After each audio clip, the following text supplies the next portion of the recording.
अस्सलामुअलैकुम दोस्तों, मेरा नाम मुबशिर और आज हम आपको दिखाने वाले हैं कि मेरे रिंग नेक ने जो सेकंड ब्रीडिंग अंडे दिए थे, आज उनमें शायद बच्चे निकल गए होंगे। मुझे आवाज़ तो आ रही थी, लेकिन अब हम कंफर्म करते हैं। चलिए आए।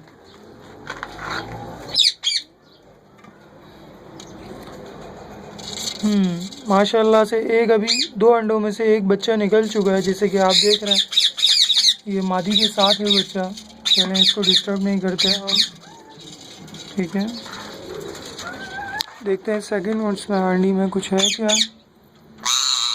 नहीं, अब तक तो इसमें कुछ नहीं दिया मादी ने।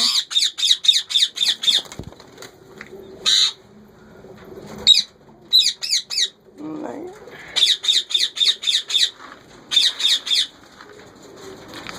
माशाल्लाह से अल्लाह का लाख लाख लाख शुक्र कि अंडों में से बच्चे निकल आए। अभी देखते हैं इंशाल्लाह सेकंड चिक कब निकलता है रिंग नेक का। इंशाल्लाह निकलते ही इंशाल्लाह मैं नई वीडियो भी पोस्ट करूँगा। देखते रहिए और कमेंट कीजिए, और कोई सवाल हो तो पूछिए। बड़ी मेहरबानी।